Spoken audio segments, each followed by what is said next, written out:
Our next presenter is Anne Watson, who is an entrepreneur whisperer.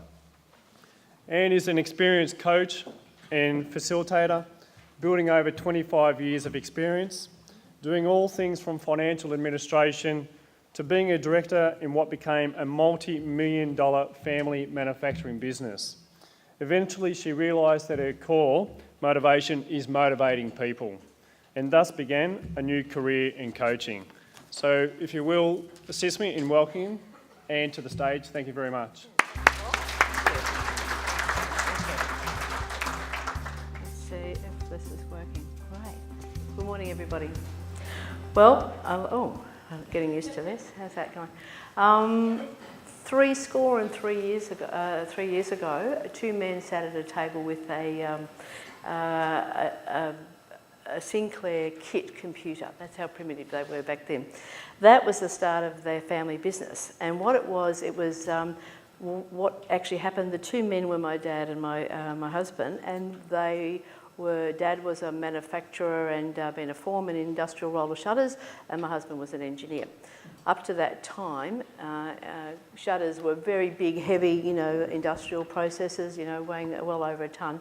And they were difficult to use, and most women could never even think about using them. What actually happened is that the two minds got together and they created what we call springing. So it was in the drum, and it made then all of a sudden a light, very easy thing. You still had to pull on the chain, but women were able to use it. So all of a sudden our shutters became known as the easy to use, reliable, quality. No one got impatient and didn't pull it all up, and so it got banged by the truck that came in. So it was a start of innovation that started a company. But that's a bit of a heroic journey, because really, in actual fact, most of us are already in established businesses and established organisations. And bringing innovation into that and dealing with it as leaders is a much more difficult task, and it's not clear cut. So I can't give you a formula for it easily. So basically, it's, I can't really see that. It's a really disturbing concept, innovation. Why rock the boat? Why fix something that's already done? Most organisations are basically going out there to just do what they've done because it's successful and they've got to deliver a product or a service. So they've just got to keep doing it. Why will we change it? It's not broken. But in actual fact, my belief is innovation expands the playing field. It also engages dynamic people, which is the ones that are going to be the leaders, the ones that are going to cope with change and diversity in the workplace. Because no matter what you want in this world, even if you've got the most successful business today, something will change, and you'll be threatened to be able to keep up with that. So that's why I want to focus on leadership, and I want to focus on leadership when they're in the middle of an organisation, so you can be effective and yet not risk that organisation. I particularly like, there's a chap called Alan Ryan. He's made a business out of this, Managed Innovation International. He believes it's really about adding value. So people implementing ideas that add value. Add value can be money, it can be quality, it doesn't matter what you're doing, but it is about adding value and making a difference. So an organisation that sees innovation as a path, a key word, but don't do anything about it, my belief is that in the changing marketplace, you definitely won't be able to respond as readily. Your culture will be mediocre. The people there will not move out of themselves to give you one extra bit of work or ideas or concepts. You'll never know what an opportunity has come because you've never had a what if it would happen. And also, you'll never be market leaders. And you're unlikely to even honour the vision you started with, because everyone's going, oh my God, just do it, just get the job done, I've got to go at 5, There's no energy, there's no vitality in that leadership. So innovation is one of those little key factors that we bring into it. But then there's you. You're running an organisation. Who has time for this innovation? Everyone's got an opinion, no one's got a solution. God, I've heard that. And the number of times I've heard managers just say, why don't they just do their job? Well, just doing their job sometimes is about the leadership and how well you've defined what that job is. And who wants to waste time doing fruitless things we know are not going to get a benefit? It's a waste of time and it's money, and particularly not-for-profits. You haven't got that time you have to honour the membership. You do not have time to allow people to waste time and not getting a product or an outcome doing it. So for me, a lot of innovation, when people first talk about innovation, it seems like a very organic process. It's a bit like the suggestion box. And don't get me wrong, suggestion boxes are okay. But it's like it's all too too random, and how do you get an outcome that's going to be efficient and working? So I'm going to tap into Alan Ryan's comment. An organisation that pursues innovation as a tool for advancement and striving for excellence has to have starting point to develop and publish its definition on innovation. It has to be part of the mission of a business or a corporation. He uses this model, which is innovation performance. I think it's a really good model because a lot of us are really great, and I'm a great starter. I love a new idea. I'm very good at that synergy stuff. I go, oh yeah, that's good, we could do that. But I'm not also good at often delivering the end product in a very systematic way, which we'll go on to later about what good teams create good teams. So basically it comes down to the first thing you've got to play with, you've got to deal with innovation in the company. There's got to be some information or data. It might be the balance sheet, there's something wrong, the profitability is not correct. It might be the fact that someone's got just a plain good creative thought about how to improve the services and the product that you deliver. It could also be in response to problems or a frustration in how either the internal business runs or the delivery of services, get affected. So first of all, it's an idea. Someone's come up with a concept. What we're going to do with it then, I would say then you blow it out, then you play with it. And that's what these tools are about. Edward de Bono does the 6 hats. Buzan does the mind mapping. Exceeding Minds, that's an organisation I'm with a fellow business manager where we get entrepreneurial minds to talk and work together. And there's even something as simple as your iPad iThoughts, which is just basically like a mapping program on your iPad. You sit there, you dream, you let it play, you flow. You don't put any restrictions on it. But then that's wasting time, isn't it, if we spend too much time doing that? Okay, so the next part of it, once this idea starts to evolve, we're going to get some assessment panels. We want experts both internally inside your organisation who is going to be affected by this. We want to include people who are going to train staff to do that. And it might be in some situations you're actually bringing in external experts because someone out there is doing it better than you. Or they've, like Derek's an expert in his field. Most organisations would not have an in-house solicitor, but you do need to tap into it. And dare I say, great accountants, you need to tap into those. Selection criteria, this is different from that original creating the idea, letting it blow out and play with it and let it be. All of a sudden now we've got to say, this is a great idea, we could do this. Now what we want to do is does it fit to the criteria of the organisation? So now we're starting to get it to formalise, we're starting to put it into little boxes. We're also starting to make sure we want written criteria that we can actually measure at some time later on. It could be qualitative criteria, it doesn't always have to be quantitative. So it's about the quality of service, branding, the perception of what we're doing out there in that workplace. There's also, just fairly recently, there's an organisation called Amenka, which has been launched in Melbourne by Professor Kevin Hindle and Peter Boyce. This is a really dynamic new tool. I haven't had a chance to actually use it, but what this is basically a very academic approach to big projects. Write a business plan, and it gets dealt with by a level of experts, feedback, and they guaranteeing an 80% success rate. Now, if you consider the number of failures of business ideas and the waste of money, this could be a fantastic tool, and it gets refined. But don't underestimate, you've got experts inside your organisation that will help you also refine an idea and be able to deliver it.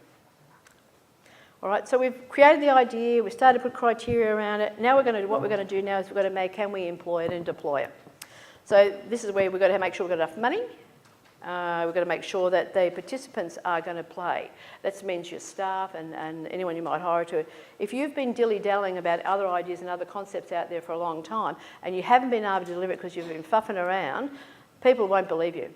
They will not find it credible. So you want to make sure, as a leader, that you've been able to make sure that you've been able to deliver, even if it's small plans and small deliverables. That's really important. So insufficient resources, it might even be buildings, might be systems that you might have to tap into as well. But this is part of that planning. This idea won't get off the ground until this information is in place. And then the workflow, this is a really important part where the manager has an impact. It's about that urgency to get things done. You've got to be a can-do person and you've got to make sure things get done in a timely manner. And if anyone knows me well, my timely manner is always just-in-time management, never really planned. I like another concept called consensus decision-making. I think this is great. It's a bit like a committee, but In the end, we all are part of an organisation, we all propose and discuss things, we all have our say. If a majority says, thank you, we'll have that idea, and there's one that doesn't, that person is allowed to speak and be heard again. If in the end the majority still say, please, we want to go with this, this is where the consensus is. I'm part of a group that has agreed by being in that group, I've had my say, I will agree and support the decision. Because you do not want that toxic negative person undermining it. So there's an honourable point about agreeing to the decision even if you're not in the majority that made it. Again, a leader needs to safeguard the momentum. The business planning, all of this we've got this very crazy, wonderful idea, this new advantage. It's gone through a process of blowing out. Then we've started to give criteria to it. Then we've found out we've got the resources. Then we've got the people. It's still got to make sense to your overall business plan. If it doesn't, it's not going to be. You're not going to be able to pull it through. It's going to take too much time and effort. This is when you know your criteria and your idea is working. If it's going to bring big benefits, it's something that really needs attention, or it's responding to the feedback and that you've got from clients about how to improve, how to head towards excellence. You can be mediocre if you choose, but why would we choose?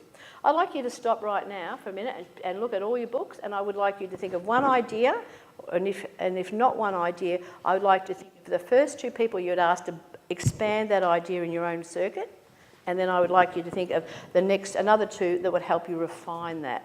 So I'll give you 30 seconds to do that, to just go into your own space and world and tell me, who's your team of experts that's going to help you give an idea?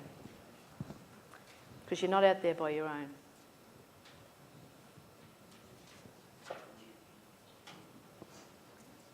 Two that's going to expand the idea for you, get it more excited, bring it out, make it up, blow it up, make it bigger. And two, who you're going to use to assess the idea. And they're like the critic of the idea. If not the critic, they're also the ones that are going to be in the organisation.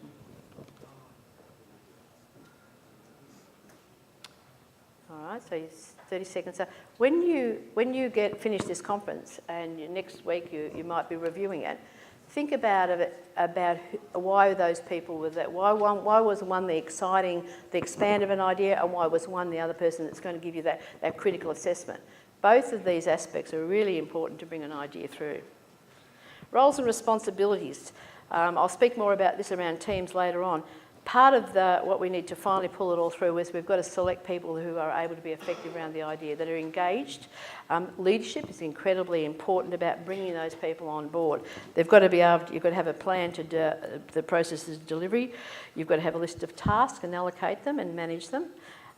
Diversity of skills, well, that's incredibly important and one of my passions, how to work that team management thing. You've also got to articulate one of the things as a leader and your response to innovation, you have to be able to be aware of. So when you're convinced the idea is going to work, how are you going to explain that to the people that are a part of your team that are going to deliver it? Because they all have slightly different agendas about why they're even there. And particularly not-for-profits, you've got people that are very idealistic and you've got people that just like to get things done and they get very frustrated about people fluffing around. So the same concept, the same good new innovation, you've got to be able to explain it to both those people. Makes sense. Also, the other big is always recognise the positive gains to the big goal that each of those people bring. Because again, that's your leadership will create that function. Okay, it's not easy being a not-for-profit leader. One of the things is it's not as easy. The business model doesn't drive quite the same as a profitable, a reporting profit business. So basically, a lot of it goes back to that clear vision, that mission and vision statements that you had, because this is what you're engaging people is going to be on an emotional level.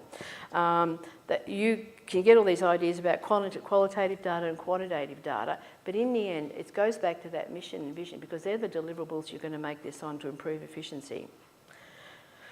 One of the things about is you can't sweepingly go in and say, I'm the CEO, it's my way or the highway, this is what I'm doing, I'm employing this process, just get it done. I want you and you to get that done. I'm guessing that the vast majority of you will not have that, not have that privilege to do that.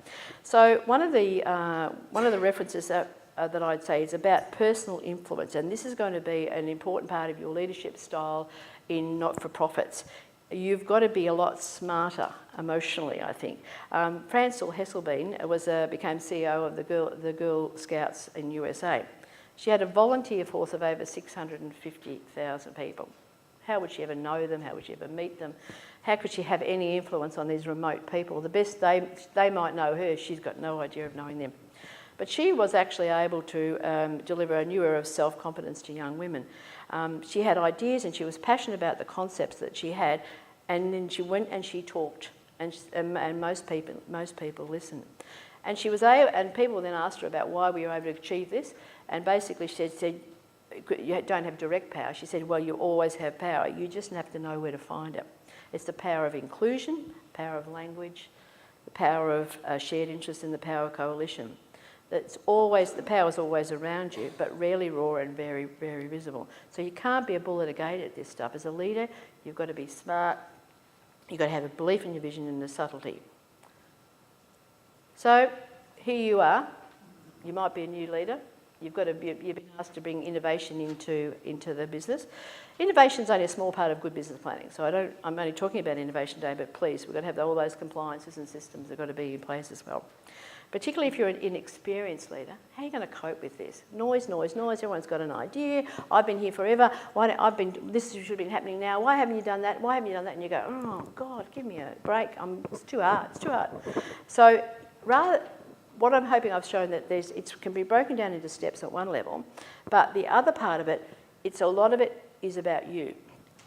And one of the things is you're not going to make a gigantic step all by yourself, but you can lead from the front and you can do something really real. And you can use those little edges of innovation to make a big difference to what you're trying to deliver, and also heading towards excellence. So what do you need in your own qualities to be a good leader in this sort of organisation? Firstly, you need to have a strong belief and ambition for the purpose of work. Now, I can talk about that for another day, about purpose for work, and making sure, one of my things around that is you've got to find out what is your ordinary that everyone else thinks is extraordinary, what you deliver with ease. You've got to apply it to a purpose, and you've got to work your heart out. And that will give you a great sense of happiness generally about that your work is valuable and you appreciate it, and you will find yourself in the right zone. So coming back to your leadership role, you've got to be very clear about what the organisation is, its ambitions and mission and ambitions are to do, and what you deliver. You've also got to be a bit of a go-getter about, you've got to have some naturally committed to improvement and a natural strive for excellence. If you settle for mediocre, I can tell you all your staff will. So that takes a fair amount of energy, but what I'm also saying, you should be tapping into your own energy. If you don't believe what you're doing, I'd say change your job. Go and do something else. Because you're going to be mediocre the rest of your life if you choose to stay in a job you do not really like. All right? Managing time well, really good leaders, it's a really good attribute. I can't say it's one of my attributes, but it's a really good time manager. I get everything done, but not in that time management way, because I don't have to lead a lot of people. But if I'm up here leading a lot of people, my time structure would be a lot more pedantic and specific. Also, the other really big thing around this is about respecting and accept diversity in people. This is an attribute that shows that there's a huge source of knowledge out there, and it allows you to tap into it. But you've got to just, get your head into that space about how that person's going to deliver it to you. And I'll be able to give you a little bit more information about team building on that later, about how to do it when you don't really want to get on with everybody and you don't naturally get on with everyone. And the other big thing, leaders are readers. There's so much information out there, and this day and age, this world, it's just brilliant about what we can tap into. You just put in information into Google and it's there. You've got people are far more informed. The other side of that, this is also when you've got to know your purpose, so you actually ask the questions that support your goals and your vision. Right. So again, the big challenge that I think is out there for people like yourselves, it's about building greatness and enduring greatness. And the irony is it's going to be this paradoxical blend of humility and professional willpower. So you've got to be really determined, but there's got to be humility to it. So it's not about, you just can't go out there and bully your way into things, because you're leading people in a much more subtle way. And I have to tell you, when you are able to respect the people around you, they will work for you when you're not there. Bullies, they only work for you while you're right there standing over them. You just tell me what to do and yeah, I'll do it. What you're looking for is that people will work for you when you're not there. They'll go the extra mile, they'll stay the extra 5 minutes, an hour to get something done. You head towards excellence when you use this emotional intelligence part. And you don't have to be emotionally empathetic particularly, you just got to know it's something that exists in the way humans react and tap into it. So is it worth the time and the effort? I think it is. I think it creates a proactive work culture that goes on way past when you're going to not be there anymore. It gives you a response to change and dealing with everything, solves problems in a much more effective way. It provides opportunity as well, because when something comes up for your organisation, you can respond. When it comes up for your team, you can respond. It develops leadership, which is you've got to have a bit of courage to be a good leader. It doesn't come to the passive. It comes to the people. You don't have to feel like you've got to lead an army. You just have to be accountable in your own space, and by the very nature of that, you'll be a leader. It engages staff, and again, engages them when you're not there. They'll be working for you when you're not even in the space. And a respectful workplace, which I think we're in dire need of. A lot of my work, or not a lot of my work, but a significant part of my work is dealing with toxic personalities. And a lot of that will be based on fear and lack of respect.